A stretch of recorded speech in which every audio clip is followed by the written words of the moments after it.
Rahul Gandhi summarizing what the agreement was all about before the press conference started. Manasvi, I asked you a question. Is this a red letter day for the government? Rahul Gandhi also went on to say that this is not going to stop in education. In fact, after this, the government is going to be pulled up for everything it's done in the past 12 years. The way it has run India is not going to continue. Do you concur that a movement like this that we got to see by the Cockroach Janata Party is capable of processing such massive change? This kind of movement happened in India after almost 14 years. I think the last happened during Anna Hazare movement, and then now with Dipke. And this is massive.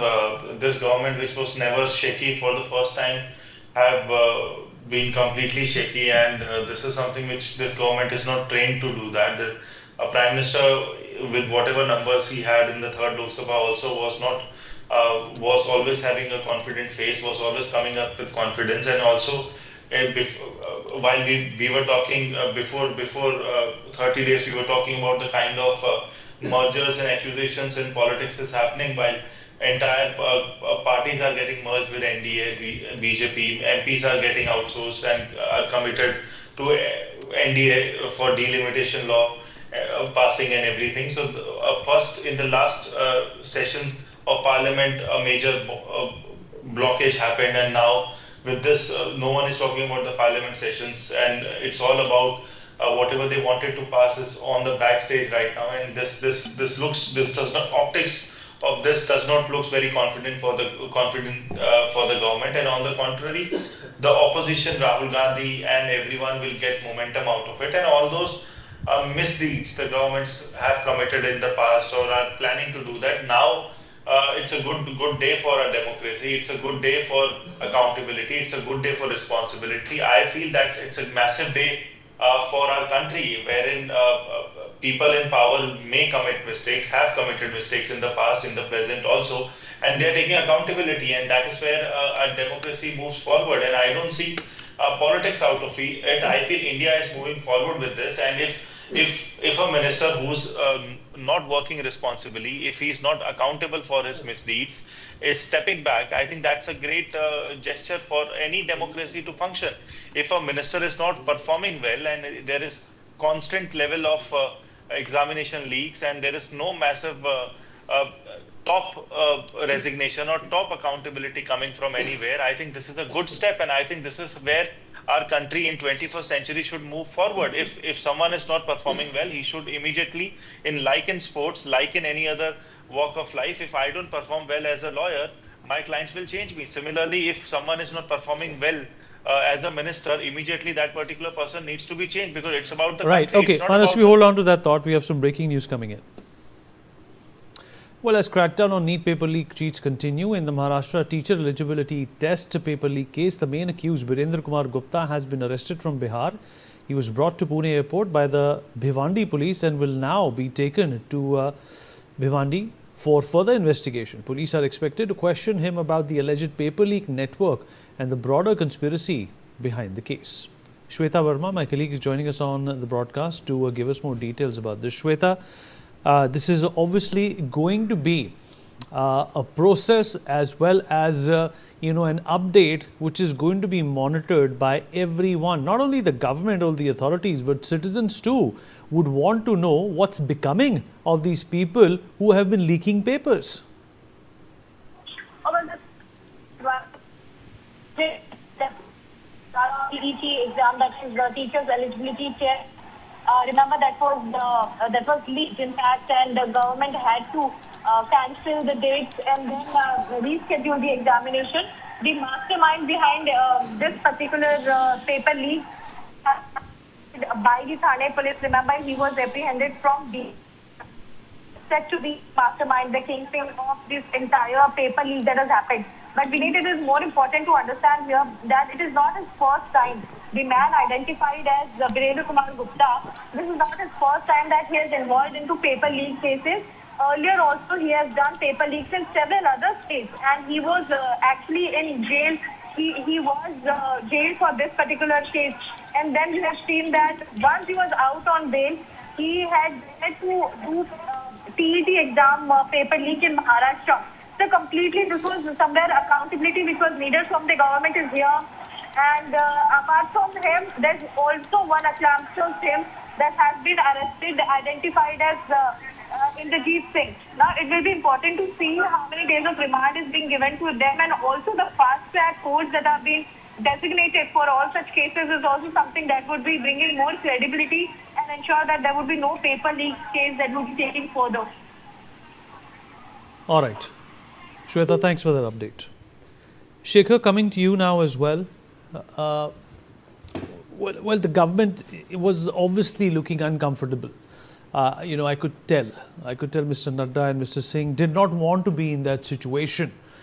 But that is the power of democracy, isn't it? That is the power of protesting, and that is the power of the youth of this country as well. And we all agree, that there were negative elements, there were miscreants at these protests, and all of them have it, right? But the fact of the matter is that there was this urgency of genuinity which came out of this, that whatever has happened, 20-odd children committing suicide, has to be dealt with. It has to find a logical conclusion. Perhaps the government did not understand that, and they played their hand very callously at the beginning, but eventually they gave in. Are they going to be more circumspect about whatever decisions rules and values that they would abide by in the future? Vinny, thank you for having me over. Like you said, it's a red letter day for Indian democracy. But I think the way I look at it is this was a movement which had a cause, and now it's got an effect, of course. But more than anything else, the government will be not just circumspect. There is a spirit of accountability now. It's not just the education minister who has been asked to resign. The other ministers also will be on an alert. They will also know that they could be pulled up. There is a spirit which is resonating now with everybody in terms of it could happen to us too. It could happen to anyone. I think what's important is the movement should not stop there. I think it's not just about the education minister going, like what will happen after that? What are the reforms in place? How would we have a mechanism or a neutral mechanism to ensure everything goes fine? Because education is going to be very important. And as we talk, leaks are still happening. So that's going to be really important. But for the movement, I think the movement resonated with everybody. There were families getting involved. There were individuals getting involved. It was not just about India. It was people across the world who were talking about this movement. Everybody was talking about it. Everybody was concerned about it. There was so much of unrest. There was so much of agitation. There was so much of frustration. All that came to a standstill, came to a boil in this particular movement. And I think the government has done something good where it's heard after 47 odd days though and tried to make a difference. The fact that they've agreed to all the demands is a good step going forward. Now, what's also important is how does CJP collaborate? How does it make it more, make it like a partnership, and how do they work together with the government in making this possible? Because this is not just about education. This is not just about NEET. It's also about accountability. It's also about ownership. It's also about the government which was elected by us, with us, for us. And they need to understand that they are also accountable to us because we have voted for them. And if they are elected representatives, I think the least they could do is listen to the people. They have smelled the coffee, they have understood what they need to do. Now they need to move forward and collaborate more and understand. And I would say they should have open house sessions. They need to know what they need to understand the pulse of India. I think the Prime Minister has taken the right step. He's gone on Instagram. He's told his cabinet also to be more active on social media and have open sessions also. I think it's very important for them to listen. It's very important for them to have a good mechanism of getting information in. It cannot be a monologue from top down. It has to be from bottom up also. And that's really how a democracy works. At the end of the day, if you fight with youngsters, you would always lose because they are the future. All right. Okay. Let me also get in Dr. Venkat Narayan, senior journalist, into this conversation. Dr. Narayan, the demand was simple. There were no complicated demands being made over here. It was not like the infusion of the Lokpal, which obviously requires a policy level intervention. We have policies. The education policy has been revised many times. The treatment for people who are responsible for these leaks has also been modified in the past. The Prime Minister did it in 24. He again put out a video a few hours back about how stringent the punishment could be. But it's not about defining laws and what the eventual punishment is going to be. It has also been about the process the harrowing process that students have had to go when papers have leaked. You know, if 2,70,000 students decided not to appear, sir, for the NEET examination after it was leaked. Now, that's a mighty number. You know, it may look very less because we are a population of 1.4 billion, but if something like this happened in the Netherlands or Denmark or a smaller country like New Zealand, it would have been a national calamity for years. It's actually now 150 crores of Indians living in the Indian territory, by the way. You see, what Pradhan did today, he could have done before July 20th. There was no need for violence. And the kind of comments the CJI was making when people went to him and he said, no, I didn't say this and all that kind of thing, it gave the impression that the government is not sensitive. They are not listening to people. And they're all young people, students, millions of them. And, we are claiming or boasting that we are now fourth largest economy in terms of GDP and will be third largest. But jobless growth has no meaning. That you are feeding 80 crores of people with free rations. I mean, in my humble view, that is a disgrace. You provide jobs to people so that they can buy stuff with their own money. You know, something is not right with the way our education system is operating. They should have a national commission comprising experts from across the board, belonging to different universities and colleges and educationists and even students, so that they can put together a system which pays a lot of attention to job creation. It's no use doing BA and looking for a job. That is not happening. So I think the government, if it realizes and asks Pradhan to resign, that's a very sensible decision. We all should welcome that. But that should not be the end of it. They should follow with next steps which will ensure that our students acquire skills while in college and they get jobs.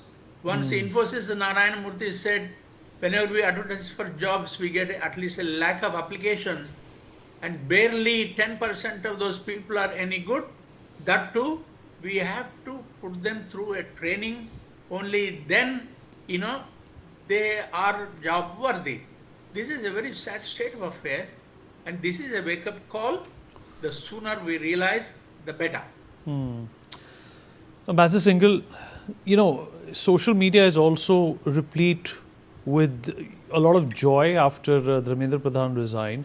As a diplomat, as a former diplomat, what kind of an impression does it make about our country when, of course, we are doing well economically? India is extremely popular when it comes to participation in global forums. The world is coming to us for manufacturing. We are going to the world when it comes to defense production. But when certain pillars of democracy are not working correctly, do you think that also diminishes the progress that you have made in these other fronts?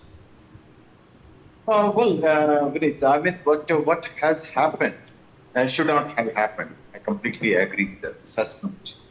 Because, we have a series of incidents where the papers were leaked. So obviously there is something wrong somewhere which need to be addressed.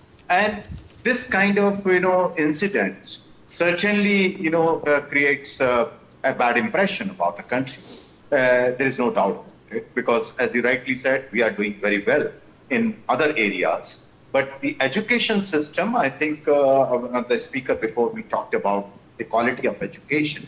I think we need to, the government and everybody, I think it's a responsibility of everybody, because there are a lot of private universities also now in India. So it's a responsibility of everybody to ensure that what the students who are coming out, they have a quality education. And, incidentally, when Indians work abroad, there is I've been to many countries where I find the chartered accountants, doctors, teachers are very well respected there, and they look for Indians. So it's not that our system is that bad. But there is a mix, I think, so which we need to look at. But coming to your question, that certainly it's creates a bad impression, bad image of the country when we have this kind of incident.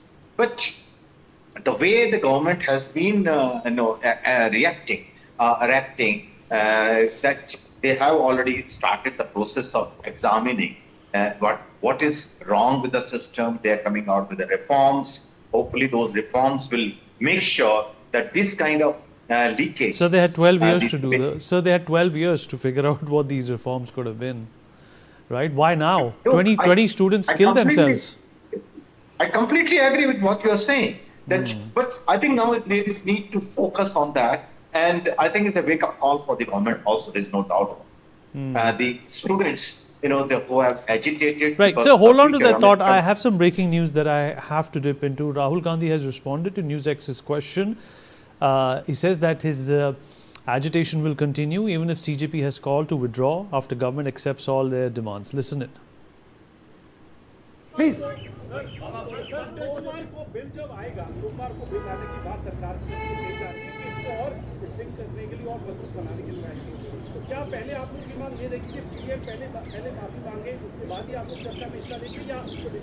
देखिए, इसमें हमारा Congress party का central principal है कि हम ये जो सवाल हैं, हमारी जो मीटिंग होती है ऑपोजिशन के साथ, उस मीटिंग में हम रेज करते हैं और जो ऑपोजिशन का कंसेंसस बनता है उस पर हम डिसीजन लेते हैं पार्लियामेंट में. That is our discipline, that is our way of functioning.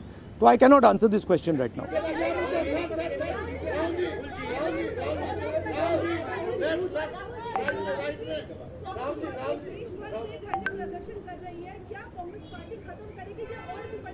नहीं, हमारा प्रोग्राम जो स्टूडेंट्स का प्रोग्राम है वो चलेगा, क्योंकि हमारी इश्यूज़ लॉन्ग स्टैंडिंग इश्यूज़ हैं और हमारा तो नहीं रुकेगा. हम इश्यूज़ रेज कर रहे हैं और उसको हम करते जाएंगे. मैं अंत में सारे के सारे स्टूडेंट्स को दिल से धन्यवाद करना चाहता हूं और मेरे साइड से जो भी उनको सपोर्ट चाहिए, जहां भी सपोर्ट चाहिए, मैं तैयार हूं. Congress parties idea with the protest was to support it wholeheartedly. Colleague is joining us on the broadcast to talk more about this. Anand, what does the opposition plan to do now? Is the parliament going to function or is their agitation going to continue? Look, when I asked this question to leader of opposition in the Lok Sabha, Rahul Gandhi, when he was addressing the media, that what will be the Congress plan on Monday when the parliament convenes that the government has decided to bring amendments to the bill. So he was very categorical, as he clearly mentioned that the two of the demands of the students are yet not filled, and we hold Union Home Minister Amit Shah directly responsible for the violence that has taken place against our students. As he mentioned that Amit Shah authorized the police action against the students. He authorized the use of lethal weapons, especially the pellet guns. And he said that this is just a warning to the government, the way in which the students have come on the streets and India is in deeper problem. So in Parliament, we will keep on raising this issue, as this is not about any of the parties, but it is about the youth, the people, as all the institutions of the country. The constitution belongs to them and no one can capture it. So these were the words that Rahul Gandhi used while hitting back at the government, the way in which the government was forced to take the resignation of Union Education Minister Dharmendra Pradhan owing to the kind of backlash due to student protests across the country and especially in Delhi and the way in which police brutality was carried out on July 20th. Back to you, Vivek. All right. Shekhar, coming back to you, let's focus once again on reforms, right? What does this tell you? Did the government always have the capacity to work on these reforms? And can laws alone, work as deterrents for miscreants to leak papers? What about processes? There's seamless processes throughout the country when it comes to passport, when it comes to security checks at the airport, when it comes to so many other things, which the private sector has also helped out with. The AI and the IT revolution has also perhaps made all of these things easier. We're still grappling with basic paper leaks. What does the government need to focus on now? In the corporate world, if something like this happens, you can do so many things here. I think what the government really needs to focus on is, I think, three things here. One is an independent party audit. When I'm saying independent party audit, every major examination should undergo an independent audit, from paper setting to evaluation to transportation and everything around it. Second is end-to-end digital security. Come on, we talk about digital security, we talk about AI, we talk about India being a powerhouse AI. Why don't they use AI for education? Why can't that be used here? Where you use AI and have a digital lock in place, just in terms for the question paper, and making sure there is a privacy and there is some kind of mechanism which works in it. I think we have the power, we have the knowledge for it. Third thing is an independent examination authority.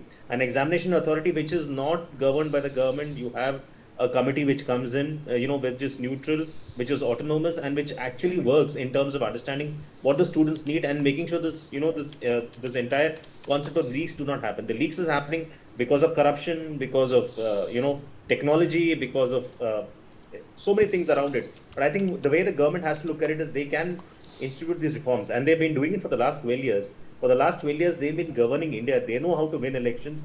They should show us how will they govern this also, because this is a crying issue right now. Education is a crying issue. As we talk, there are leaks happening around us, and the government has to hold this and has to make this accountable. They have to put a plan in place, and they have to show that they're serious about it. Just replacing a minister or dropping a minister will not work. I think what we are looking at is how accountable are they and how serious are they about this. Because if they're not serious about it, then you will have more such issues creeping up, and again, we would be going back to ground zero. So it's important to have an independent examination authority. It's important to have an end-to-end digital security. It's important to have an independent third-party audit. This happens everywhere, Vineet. In a corporate company, it happens. Why can't it happen in the government? If you want to be accountable, let's start with that right now. Manasvi, is this going to infuse some fear in the government? They've been acting as the Cockroach Janata Party and as the Congress has alleged, without care or concern of what the opposition thinks. But eventually, it's been made to seem like that they've also been acting in a way which has disappointed the youth of this country also. Is the government going to be more circumspect now? Shekhar made a very important point that they are very good at winning elections, but they need to get better at things. Otherwise, winning elections is not going to really be important, because they might just not. Vineet, one thing which this government can use is the machinery, which is the CBI and the ED and the ECI. But these machineries don't work on Gen Zs. These machineries don't work on the youth of our country, because in pe kya ED ki raid karenge, in pe kya CBI ki raid karenge. These are youth of our country. So you can't push them to corner. You can't tell them your demands. You can't dictate them. There are no corruption charges, because these are just youngsters starting their own journey. So they have nothing to fear. The Gen Zs of our country, the youth of our country have nothing to fear, nothing to hide. What they want is accountability, what they want is responsibility, and that is what is getting fixed now.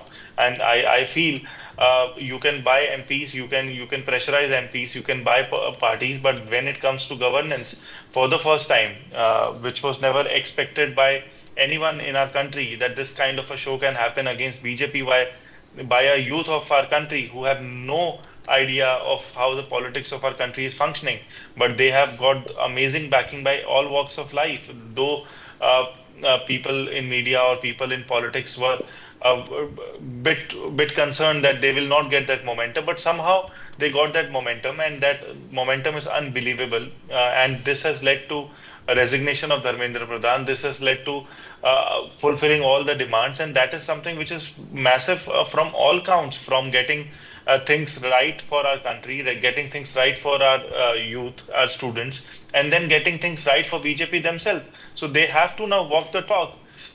They have to deliver, they have to be accountable, they have to be responsible, they have to think before they pass any enactment, they have to think before they put a fake CBI or ED raid against anyone, they have to think before mixing petrol with E20, they have to think before delimitation, they have to think before anything and everything now. So this has brought up that confidence which was missing in the opposition because of this support of the youth now. So now for the first time in our country, the youth is going to actually give that direction. While everyone in the 12 years have failed to be a constructive opposition, the youth of our country have proved that they can be constructive opposition, and they have delivered that. I think the biggest victory is the voice of our youth, which is undisputably the most powerful voice which we have ever heard of in the last 12 years. So this is massive. So I feel that it's a congratulatory thing for all of us as a country, that someone who was not working well, someone who was not delivering, someone who was not walking the talk has been held accountable by himself or by the Prime Minister, but has given that resignation. And this resignation is going to go a long way in the history of our country and the history of our education. Now it all comes down to creating systems. Now it all comes about administrative steps. Now it all comes down to, yes, we cannot tolerate paper leakage. So after this, I am very optimistic of this fact.